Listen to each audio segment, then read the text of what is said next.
Hello. So I hit Master 1, the new highest rank, last night.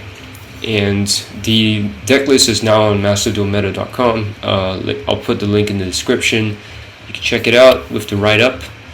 Let me tell you, this climb was absolute hell. So obviously we started from Platinum, and we had to go 4 wins per rank to Diamond, and then 4 wins per rank through Diamond up to Diamond 1, including Diamond 1, to reach Master 5, and then it's 5 wins per rank in Master. And so that was a lot of duels, as you can imagine. And I hit it in 7 days, right? So June 7th, about a week, which is about the same pace as before, but I definitely felt like I played a lot more games, even discounting the fact that, of course, there was an extra tier to go through. I definitely played a lot more games than usual. My win rate was definitely not the same. It was noticeably lower. As I mentioned in this write-up, only thing really keeping me going at the end was just the need to finish the job, right, to complete the journey. I don't know what happened. Because during the WCQ, as you know, I got 20k points in just the first day, and then I stopped playing. And at that point, going second blind OTK seemed to be just wrecking. And as we saw eventually with the final standings, Numeron and 8-Axis did decently well. There was representation for them, and some of them in relatively high ranks. I remember there was one like 40 something. So this is just evidence validating the fact that blind second OTK was good up to the WCQ. Especially in a tier 0 meta, where obviously with Numerons, like, they're just able to pop Numeron network, activate Numeron network, and not have to worry about halfness, whereas for something like Mekk-Knight Crusadia, that's not the case. But the idea remains that blind second OTK in a tier 0 format I should say, worked decently well. But that wasn't the case this season, and I wonder if it was just because with the extra segregation, Master rank was just really distilled down to the really skilled players. And ladder climbing doesn't necessarily entail a lot of skill, especially for this sort of this ranked ladder in particular. I think time is actually a bigger determinant. But of course in the WCQ, we saw with Chat Tasku, right at the top, skill does matter. It affects your win rate, and therefore the amount of time you actually need to get a certain amount of wins compared to someone else. But here in the ranked ladder, like, it's of course a lot, well, not a lot, but like considerably less sweaty, right? So in the end, I think time is the most important investment to try and get there. But again, this climb was absolute hell. Of course in Master, like, sometimes I face like the same player twice in quick succession, and sometimes I would queue, and then like the 30-second like matchmaking timer would just run out, and I have to queue again. That's how sparse it was like early in Master. I got to like Master 5 in like I think it was like 3 days or 4 days, I can't remember now, and then I was stuck at Master 5 for a while. Suddenly after hitting Master 5, I just started losing like crazy, and then at one point I checked my win rate. It was like maybe, I don't know, like 20%. It was that abysmal, so at some point, like maybe just climbing from Diamond 1 to Master 5, like, it's just a sharp, like a steep incline in terms of difficulty. So that was very intense and very frustrating, as you can imagine. So then I got to Master 3, I think it was like 2 days ago, something like that, 2 or 3 days ago. I can't remember now. It's such a blur. The whole like climb was just a blur. But because I had my other things to do in life as well, so I don't really remember days. If you see one of my previous replies on the last video, that was when I hit Master 3, right? When I said I would upload a video when I hit Master 1. So so I went to Master 3, and then I actually deranked all the way back down to Master 5. And then I started ping-ponging between 5 and 4 2 or 3 times. Like, literally, I would, win the 5 and go up to Master 4, and then I'll lose the first 3 games of Master 4 and just derank all the way, which is brutal.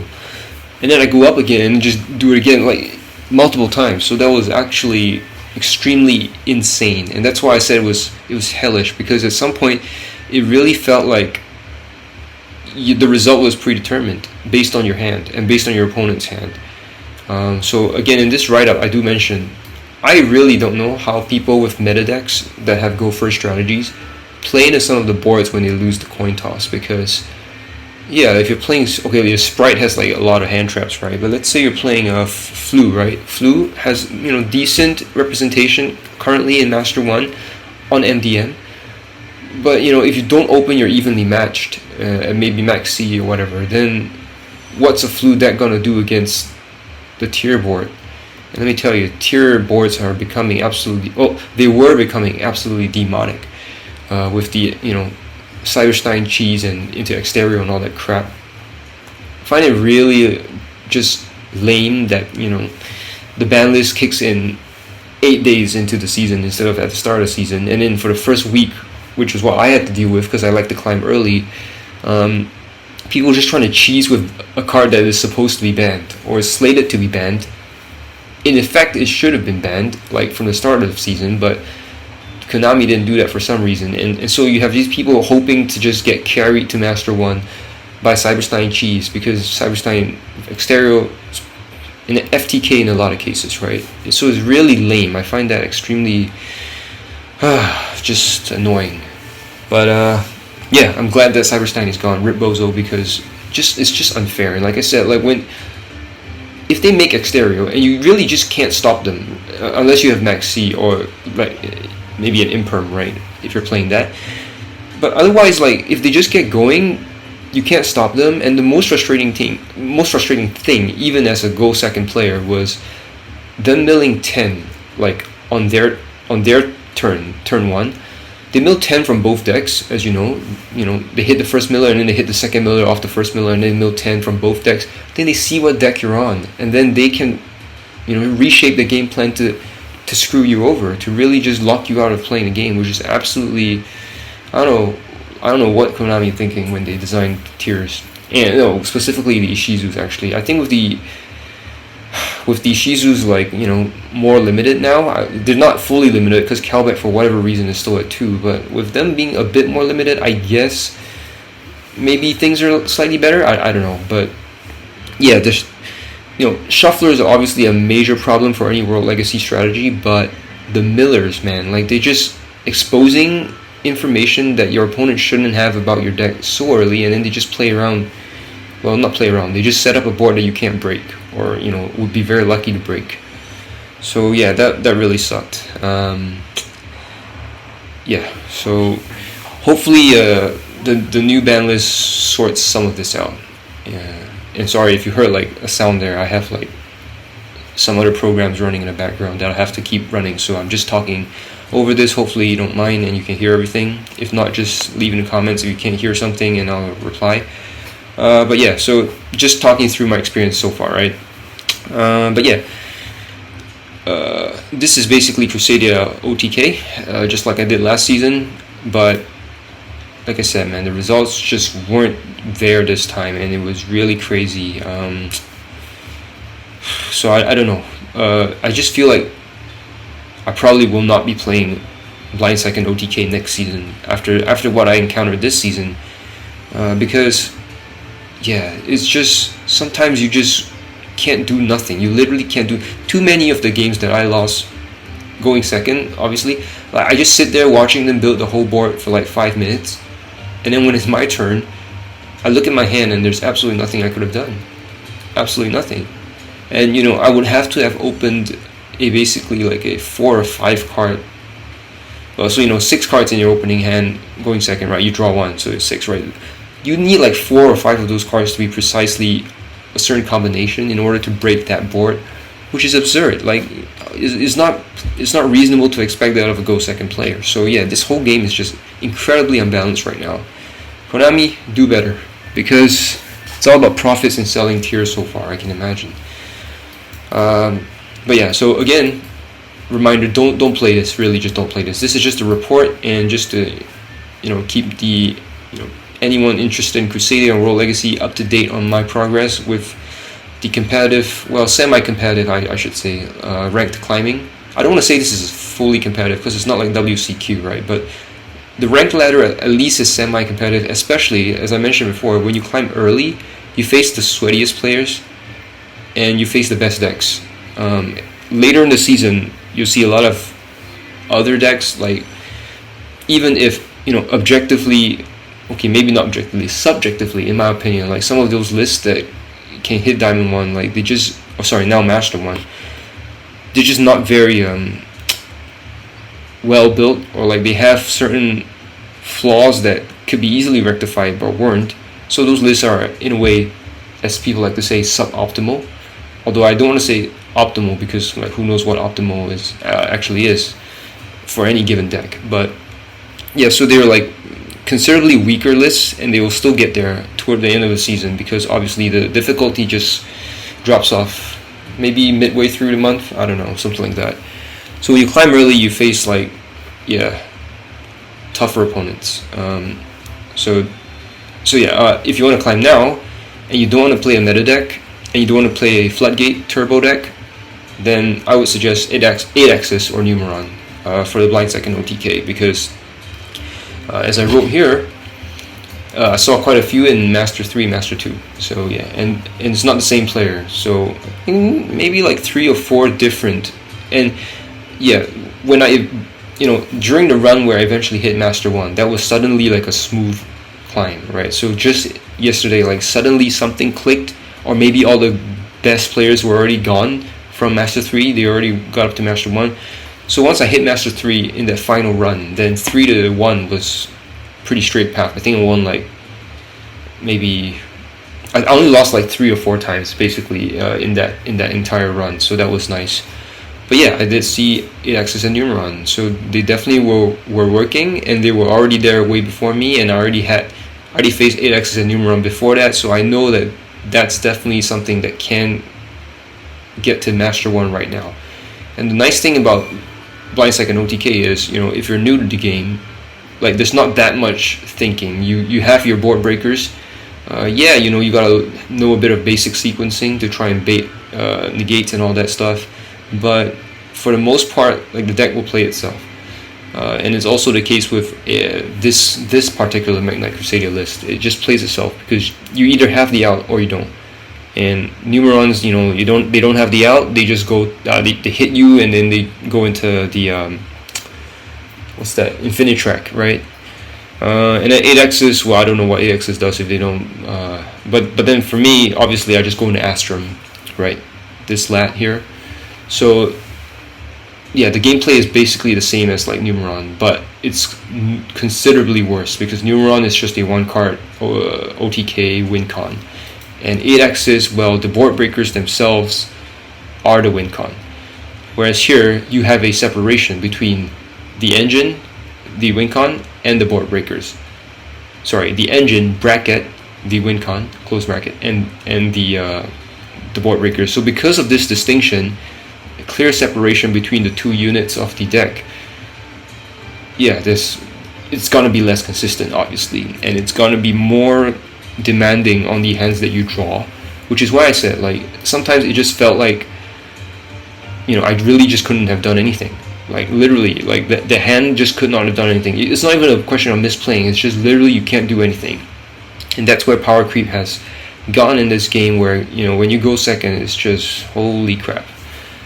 Okay, so anyway, I'll just talk through some of these notes real quick. You can read them anyway, but since I'm making this video, I might as well just say all these again. So yes, firstly, big change here is double red reboot. Actually, I do have the game open. Maybe I should switch to that so it's easier to see. 1 second.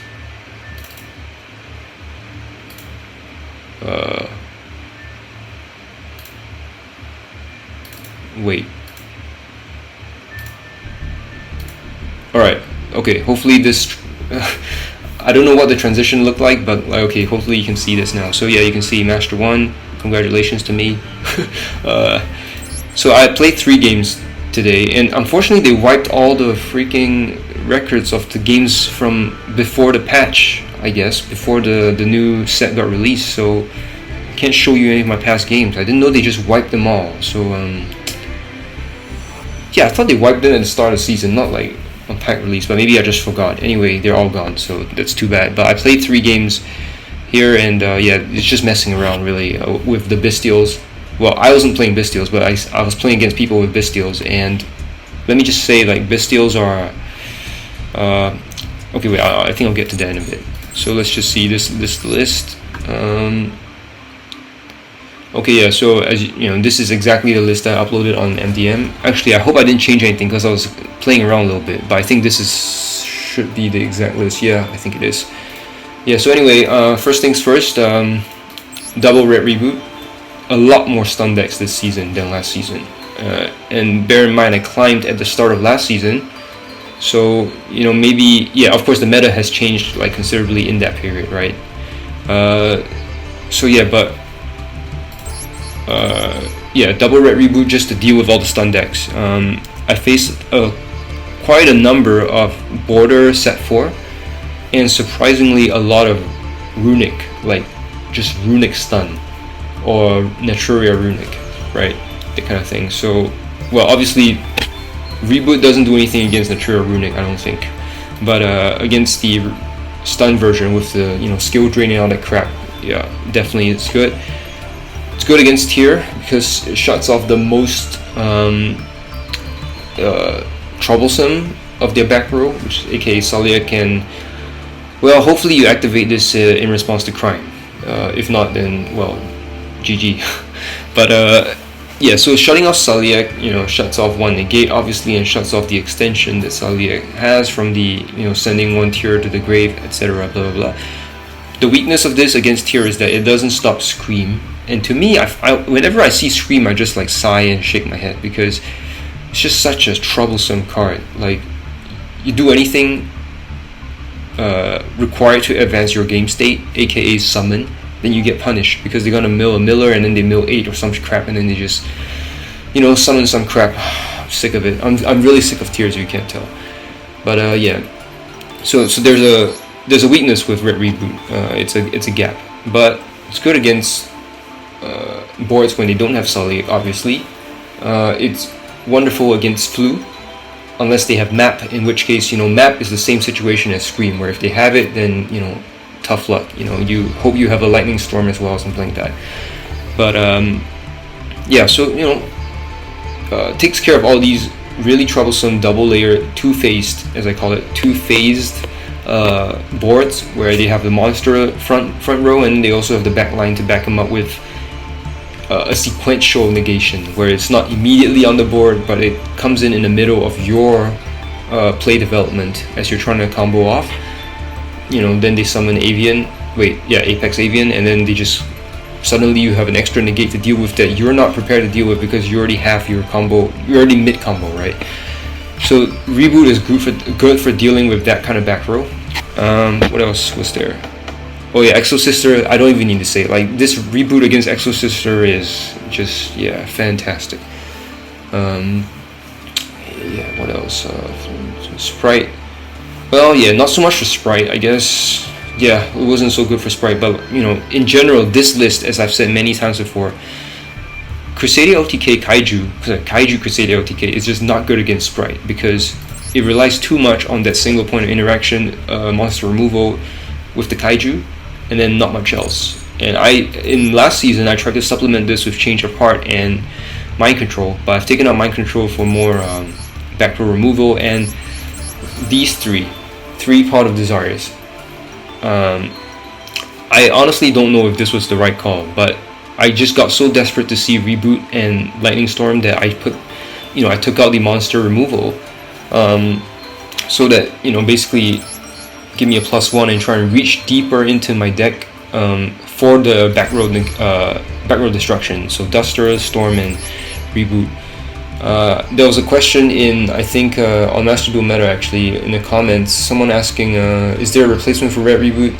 I'm going to reply to them there anyway, but for your benefit now, I'll just say I was considering Cosmic Cyclone as well. But of course, the thing is, the higher you climb, and especially this early in the season where it's just really skilled players in high tier decks, Cosmic Cyclone removing one back row is just not enough.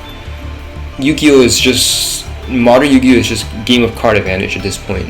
If you fall behind too far in card advantage, you just can't come back. You literally cannot come back. So reboot as something that shuts off the entire back row of traps.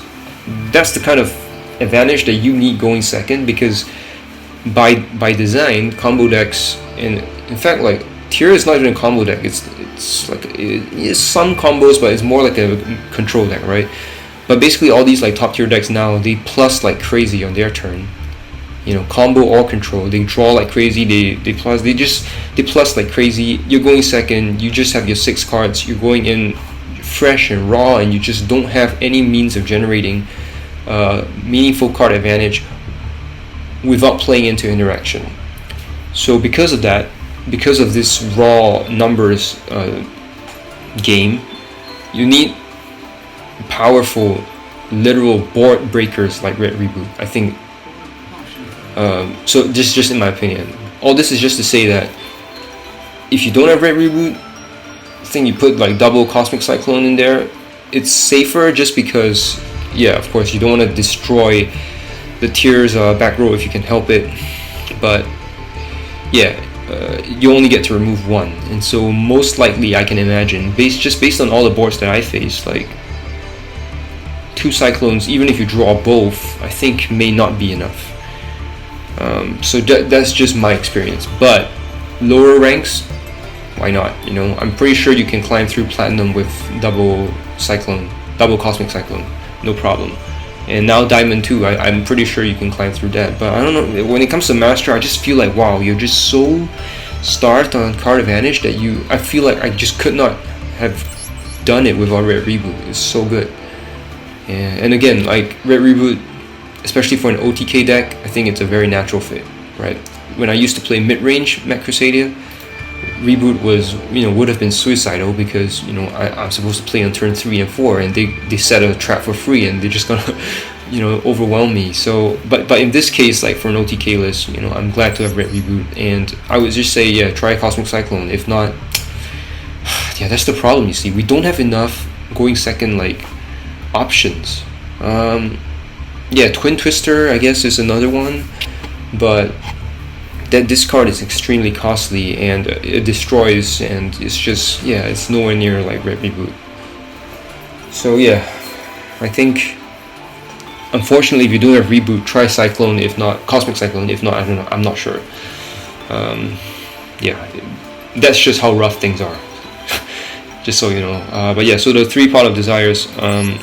Yeah, and again, like, some people say play 2 because you don't want to draw multiple. Nah, the math checks out. It's 3. You can go check like any Reddit post or like any YouTube video. Like, people have done the math. Like 3 is the way, and it's just negativity bias where we just we remember when we draw Pot of D off Pot of D, but we don't remember all the different times where Pot of D draws us into Lightning Storm or Red Reboot that wins the game. So yeah, it's but yeah, so my concern with this was, because obviously I was in the thick of climbing and I didn't really have time to experiment, and I just wanted to get it over with because I was so sick of tiers, like freaking hell. So I just like, yeah, took out, and then I just dumped, like, I took out the mind controls and I dumped these 3 in, and I removed 1 kaiju obviously to make everything fit, and I didn't adjust like the monster lineup in terms of the total number. So that's a question, that's an open question, and I didn't bother bringing out the calculator to calculate because I was just so sick of it. But perhaps like with Pot of D, because obviously increases your consistency, maybe you drop 1 extender, maybe you drop the starter. Sorry, the starters are the Crusadias, and the extenders in this case I would say are the mechs. So yeah, maybe you drop one, just to make the ratios like a little better, but I cannot say because I have not calculated, and I really have no intent to calculate at this point for this list. So yeah, that's just how done I am with this format right now. Okay, so the other change was I had 2 Blue Sky, and then now I play 2 Indigo. So yeah, this season in particular, I think because of Numerons and 8-axis being so prevalent, people are passing when you go when you choose to go second if you win the coin toss. So oftentimes you face an empty board, or hopefully an empty board with one set back row, something like that. Like they just don't want to give you a monster because they're afraid Numeron OTK. And I think 8Xs can't OTK on an empty board normally as well, because they need to summon alpha and all that stuff, right? So, well, they can, but again, they have to draw into the right cards, just like Numeron needs to draw into what's that? Limiter removal. So in this case, the gameplay is similar. Like I have to draw into the Mekk-Knights to OTK on an empty board. It's just a trade-off, right? Can you imagine if like a blind second deck can just OTK on an open end board like consistently as part of the normal combo? That would actually be quite busted. But in this case, no. So the trade-off is I have to use Indigo, and this is the classic combo. Actually, I do have a replay where I can show you where I actually got. Actually, I will show you the replay later, actually, so you can see the open board OTK. But so it's basically Equimax pointing to either Maximus or Leonis, which you would search off Magus if you didn't open. And in this case, it's okay if you open with Maximus and Leonis, and then you link into Magus and then fetch Draco, and then Draco will fetch from the grave. Because if it's an empty board, they don't have shufflers in the grave, you can fetch your normal summon Crusadia back from the grave, so that's fine. You just got to make sure that the end board with Equimax is pointing to a Maximus or a Leonis, or at least 1000 attack. And then you have Mekk-Knight Indigo Eclipse summoned. In this case, because it's an empty board, let's just imagine there's no back row, right? You have Equimax in your extra monster zone, and then you have it pointing to, let's say, Maximus on the left. You set a back row, and I mean, I play like 14 back row here, so it's not like that many either. So there are consistency issues, I'm not gonna lie. But let's just say this is where opening the perfect hand for an open board OTK in this case is exactly the same as Numeron opening network plus limiter removal, or 8X is opening like the monsters that can freely summon without the opponent controlling any monsters, right? So it's the same thing, like you either have it or you don't. But let's say you do have it, then you set the back row, you summon Indigo Eclipse below Equimax, go in battle phase, Indigo Eclipse attacks first, then activate Indigo Eclipse's effect to shift into the open Equimax zone, the other one that's not pointing to a Crusadia. So now Indigo Eclipse is in the Equimax zone. Equimax gains Indigo Eclipse's attack, so effectively Indigo Eclipse is contributing 4800 damage, right? And then that's enough to OTK.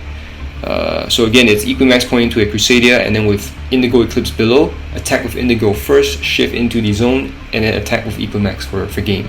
That's the OTK. That's the open board OTK lethal play. The other way is, of course, if let's say they set a card in the middle column, and it's just a dead card. It doesn't threaten you or anything because you play through the combo. Then you can, if you really want, you can set your back row in that middle column. So you have a column now with two cards. You can summon Indigo to that column, the middle column, which is also an Equimax zone. Then in this case, you attack with Equimax first, then you shift Indigo Eclipse out of the zone and then attack with Indigo Eclipse. That's also game. So this is just a standard, classic, time-tested, traditional Mekk-Knight Crusadia open board OTK play. Whew, okay, that was a lot. I don't know how I talked that quickly, but yeah. So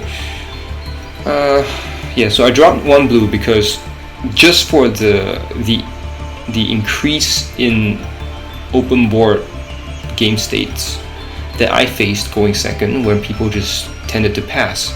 In those cases, opening a blue sky usually was actually dead, because you can't actually OTK that way. You have to open either purple or Indigo itself, and purple can just search Indigo, right? So in those like situations, blue sky is worse. But generally speaking, of course, blue sky is a lot better than any other mech for the blind second OTK. I think I mentioned in the last video, reason I prefer blue sky to purple in OTK in an OTK build like this is because purple banishes itself to search. Blue sky leaves the body on the field and searches, so it immediately pluses, whereas purple is like a delayed plus, and that's good for mid range. It's good for the traditional Mekk-Knight gameplay, but it's not good for a Crusadia based Kaiju Crusadia based OTK gameplay. So game plan. So That's why I cut one blue sky and then just went for 2 indigos, because I wanted to see a little bit more often.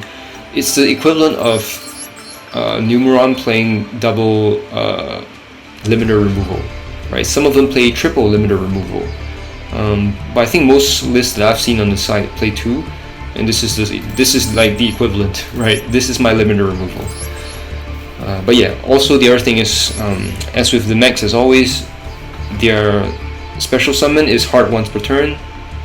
So yeah, if I open 2 blue sky, this is not like the mid-range strategy where I can go into Morningstar and discard 1 and get like a World Legacy card for, to maintain card advantage neutral. Like, I actually just can't use that blue sky, the second blue sky in my hand, so that sucks. So that's why I prefer to have a variety of names. In this case, that's why I have Red Moon as well, even though Red Moon's effect, I don't think I really used it much, maybe once. Yeah, but otherwise, of course, like normally, if there weren't a heart once per turn limitation, it would be like 3 indigo and 3 purple or something like that. And then, yeah, no, sorry, 3 indigo and 3 blue in this case for the OTK list. But in a normal mid-range Mech Crusadia list, then it'll be like 3 purple, obviously, and you 3 of everything that you actually need, and you don't need to play a range of Mech Knights where their effects are just a nice to have bonus rather than actually essential to the game plan. The only ones that are actually essential to the game plan are Blue Sky's Search for the card advantage, as I mentioned. You need the plus because you can't keep up otherwise, and Indigo for the shifty, the shifty boy antics. And of course, Indigo, like on a fully developed board, let's say, where you've neutralized all their threats, but you somehow can only form 1 column. Let's say, the way the board is set up, and you can only set 1 back row to form 1 column with like 2 cards. You summon Indigo, you can shift Indigo away and summon your next Mech Knight name, right? So that's also a very important utility for a deck like this. No matter what the macro game plan is, whether it's OTK or control, just being able to free up that single column with Indigo Eclipse is priceless. So Indigo, Blue, and Purple obviously are the ones with the chief core utility, and that's why you always see them in any Mech Knight Crusadia list. I don't want to say any Mech Knight engine list, because I think 8X's only plays obviously the level 8s, right? But if you're not playing 8X's, then of course Blue Sky, Indigo, and Purple are the ones. Sorry, I rambled here, but basically, yeah, this is just to explain the ratios. Okay, yeah, extra deck, this is exactly the same. I need to stress again though, I can't summon Lip, alright? She's just here because I didn't bother editing my extra deck beyond adding like the Equimax, the second Equimax basically. It really doesn't matter, like you only use 1, 2, 3, 4, 5, 6, 7, 8, 9, 10. Yeah, you 10, maybe 11, okay, maybe 11. Like the others really don't matter. So yeah, just so people don't get confused, they all like, oh, what this list is trash, what you can't summon Lit, what is this nonsense? No, it's just a filler, alright? She's just there because she's always been in there, so that's how it is. Yeah, and then the last point I made in my write-up was that I really wanted to play 3 evenly, but wait, oh, I didn't favorite evenly. Okay, never mind, I don't need to search, but you know what I mean. Like, so evenly, as we all know, I think it's like the best board breaker right now. It's just so good. It solves a lot of problems, but because of crime and other Omni negates and Spell Trap negates like Carrot, Sprite Carrot, etc., you want to open 2, but basically in most cases, if you do open 2 evenly matched, I think you win. But if you resolve, as long as you resolve evenly matched, you win. So if they have an Omni negate, you open 2, you resolve the second one, you win. Like, evenly matched is just so good. And in a way, like, it's perfect for going second deck, to have a card to have more cards like evenly matched, where you really need your opponent to be evenly matched with your opponent, because they just plus like crazy. It's just impossible to keep up otherwise. So yeah, I really wanted to play evenly matched, especially because all the stun everywhere. And yes, they have Solemn Judgment and all that crap. That's why I say open 2 if you can, hopefully. The idea is to have the opportunity to actually beat their board, right? In this case, opening 2 Lightning Storm was the equivalent, but I would have really preferred to have had evenly matched in this deck. But as I said before, This list has no mid-range game plan. If you do evenly match, you lose the battle phase. You just lose after that because there's no way they're just gonna recover if they can, and if they don't recover, then you go into this slugfest. Or sometimes you get lucky and then you can, but like turn 4 OTK, all that stuff, like it's not reliable, right? So I'm not saying you can't play evenly matched in an OTK list. I'm just saying it gets in the way very much. So it very much gets in the way, considerably, significantly, whatever you want to call it. It's not absolute, but it's just, I don't want to say it's a disadvantage. I don't want to say it's incongruous either, because it's neither. It conflicts a little bit. It gets in the way. Okay, that's all I'm going to say. But I would encourage World Legacy enthusiasts to figure out a way to make the World Legacy engine reliable in this tier 0 format, and even with the hit, right? Bestials are coming, right? So we can't rely on the graveyard, because Bestials are going to just banish the Mekk-Knight that you try and summon from World Legacy Secret. So yeah, if we can, World Legacy fans can just figure out a way to play mid-range without relying on the graveyard, without relying on reviving things from the graveyard in particular, I think then evenly matched would be a very powerful addition just for going second. Okay, so I don't really know what else to say. Let me think. Is there anything else? Imperm, Lightning Storm. Yeah, I mean the matchups were basically the same. I feel like, okay, so I only have 5 kaijus now. I had 6 last season, and I had obviously the 3 mind controls, and now so I've lost 4 monster removals. I'm gonna say that there were plenty of games where I wish I had more monster removal in my deck just because I didn't draw one. But there were also games against stun where without Red Reboot I would have just lost, and it would have been extremely cheap to lose to stun, right? I mean, set 4, like what is that crap? Yeah, I don't think there's much else to say. The matchups were pretty much the same as the season before. They just got harder for some reason. I think it's because honestly, like tiers players are just high rolling a lot more. Like the amount of time they just blind mill, even though obviously as a, you hear all the so-called skilled tier players say, don't blind mill, especially don't blind mill 10, because you don't know who you're facing, and if it's a mirror match, then you're giving your opponent like their tier fusions on your turn. So the prescription usually is not to mill 10, but for whatever reason they're all just milling 10, and then they're all just building these absurd boards because obviously I have nothing in the grave to stop them with. I have no shufflers, and yeah, it's basically very high rolly. So I wonder if the difference is just that people started high rolling more after the WCQ. I don't know. But yeah, the matchups are the same, so the game plan is always the same. There really isn't anything more to say about like how to play Crusadia OTK. Like if you don't know, like just look up any Crusadia OTK video from 4 years ago. Like replays are not necessary for the current list and for the list last month, just because it's the same thing. It's just, do you have the outs or not?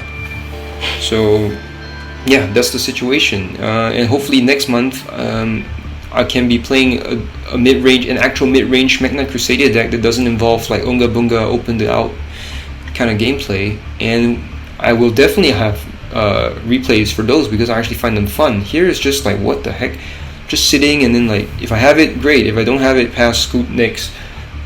There's nothing to show, and it's really boring, and it bored me out of my wits. So I have no replays, and I have no intent to save any replays playing this list.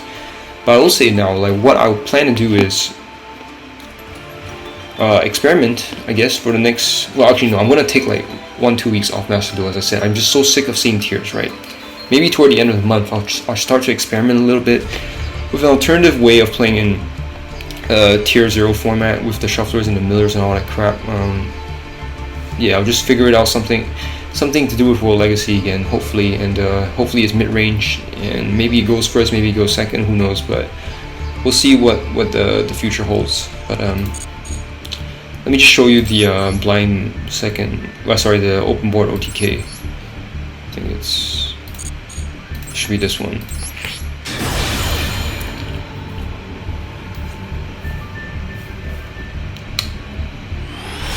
Sorry if I talk really quickly. Also, like, I don't know, I just got a little worked up thinking about tiers. Okay, is this blind second? I mean, is this open board OTK? I don't know. Let's see. Okay, yeah, it is. Okay, so this is a situation where I mentioned earlier, someone just sets a back row, right? This happens sometimes, like they either just pass on empty or they set like something, maybe an imperm to try and stop you, like just one back row, right? So this is the open board OTK. Okay, yeah. So first off, I just clear it. Why? I don't need it. Why did I clear it? Because I already have a back row to set, so just clear it. Why not? And you know, this back row happens to be red reboot, so actually it doesn't matter. Like I could have just like set the lightning storm and a red reboot, but if it was forbidden droplet, then I would have been screwed. So clearing out the back row when you have the ability to set a back row yourself, I think that's fundamental. Okay, and it was Heartbeat, which actually would have screwed us because it would have, you know, bounced the red reboot and then sent something, and then I would have been screwed. So okay, and then they dropped Maxi. So anyway, this is the, oh yeah, okay, so I passed on Maxi. Wait, why did I do that? Okay, well, I don't remember actually, but yeah, actually, you know, like these games where I'm just like messing around, like I really am not thinking. I'm just like eating or watching something and just like messing around a little bit, trying to see what the meta's like after Bistils drop. Actually, you should, I should have just OTK'd here. I don't know what I was thinking, but anyway. So I don't know why they passed. I guess they bricked, or they just didn't think I could OTK on empty board, but here it is. So the actual combo. Normal Crusadia line, climb to Equimax.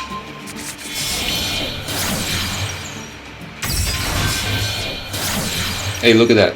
Usage rate. Alright, so this is me, right? 0.02, that's me. I'm in there at least. Okay, so get to here. This is the normal like OTK setup, right? And usually there's a kaiju here or something like a monster. On an empty board, the difference is you set a back row and you summon the Mekk-Knight. Well, it has to be Indigo Eclipse actually, sorry, or Purple Nightfall, whatever. But to get to Indigo Eclipse, so here I'm going to turn off the 2 times speed. Attack with Indigo first, shift, attack. Okay, I can just pause here because I didn't actually OTK. Why? I'll talk a little bit more about. Well, actually, I am going to talk about this now. So, Bistils, big problem. We always have a light engrave, Magus, Regulex. This guy targeted, well, this Bistil targeted my Magus. Yep. And banished the Magus to summon itself onto the field. If this is going to happen a lot more frequently, if Bistils become more prevalent, they are guaranteed to be able to summon because they can banish the Magus from our grave. The way to play around this is to have Shifter, but then they just banish the Shifter, so like basically we are screwed. Like they will definitely get to, if they have a Bistio in hand, they can block the empty board OTK. And this is what I was saying in the Crusadia channel earlier today. If Crusadia can no longer reliably OTK on an empty board, even with drawing the right cards for the setup, like this, right? And in a pure Crusadia list, it would be the update jammer into access code line. If you have that line, if you draw that line, which is supposed to guarantee your empty board OTK, but then you cannot OTK reliably anymore because you don't have an empty board because Bistils can special summon from hand in the battle phase, then I really have reservations about playing Blind Second OTK, which is why I said I really don't think I'll be playing this next season, because now suddenly we can't even reliably OTK on an empty board when we have all the perfect pieces to do so, because they can special summon something from hand. So it wasn't actually an empty board, it was a set back row, and let's say this is actually a monster body that we cannot get rid of or shift to Equimax's zone beforehand. So this is a massive problem for Crusadia OTK. Obviously the standard OTK win con remains the same. Oh, why did I have Pancratops here? Yeah, I guess I was messing around with Pancratops earlier as well. But yeah, this doesn't matter. I'm just trying to show you like what I was... I'm just trying to demonstrate the empty board OTK here, and I was also just trying to mess around with like my deck. But yeah, if we cannot do this any more reliably on an empty board like we used to, then suddenly the prospect of playing a blind second OTK strategy makes no sense. Because you're built to just OTK or bust, right? And you cannot OTK on an empty board reliably anymore. You can only OTK on a full board with the full resistance, with the full setup and everything. that reduces your win rate considerably, right? Because a lot of the Numeron wins, I'm sure, came from people just passing and then them having limited removal in hand, and then just OTKing on turn 2 on an empty board, like happy days. In this case, yeah, same here. Like if they keep passing, you should be able, as a blind second OTK deck, to OTK. Like if you can't anymore because they can just surprise summon a Bestial because you have Magus and Grave and Regulex, then you're screwed. So this, the Bestial release, like this is just one game, right? I only played like one game against Bestials, right? But so far, like immediately I've already seen like this is gonna thwart the open board OTK, and that really makes blind second OTK strategy a lot less appealing to me. So we'll see what I do, and honestly I have no idea, because like I said, if this were World Legacy Secret, if this set card was World Legacy Secret and I go to turn 3 with Indigo Eclipse in the grave, they banish the Indigo once I target to try and summon, and then I lose that negation and I lose the body and I just fall behind like crazy. Bestials are a problem to play against. So yeah, that's just how it is. Okay, and just so you know, because I really wasn't reading here, but and I wasn't really paying attention, but on turn 2, like I said, if they have an open board and they use Maxi, you should just press through an OTK. In fact, no matter what, I take the Maxi challenge when I play this blind second OTK list, because against, well, Exo Sisters may have Ash, right? But against like Tears, you're only just worried they draw into Halfness. There's nothing else they can play from hand. And then Flu, Flu play Maxi, and Imperm, they don't play Ash. So, taking the Maxi challenge right now, or I should say before Bestials came out, was correct. And so on turn 2, when they use Maxi, I should have just pressed through and just screwed them anyway. But because of Bestials now, that changes everything. Like, maybe passing on turn 2 would have been the right idea to try and, hopefully they don't draw into a Bestial, you don't give them card advantage, because let's say you do this full combo and you give them like 5 to 6 draws, they draw into the Bestial, they do the same thing where Bestial comes on the board and blocks the empty board OTK. So I'm not even sure, like, yeah, so you see, it's not a good idea to do this anymore. But yeah, so that was that. That was the empty board OTK, and that was everything I want to talk about. Yeah, Bestials are gonna be a problem, so watch out for those. But playing Bestials ourselves may be an option if they can reliably activate. It depends on how the meta shakes out. We'll have to see. If it's still like the current meta where it's just a lot of Flu and Exo Sister, well, Exo Sister, yeah, you can banish with Bestials, but Flu you can't, Stun you can't banish anything, you can only banish your own monster. So it's not the worst, but I don't think Bestials are automatically like a must include hand trap. So yeah, again, wow, man, I didn't expect this to be like an hour again. I'm so sorry, like rambling, no plan, just talking, but hopefully just sharing some of my experience, and yeah, hopefully some of this helps y'all. So yeah, I'm really tired now, so I'm gonna go to bed, but yeah, peace.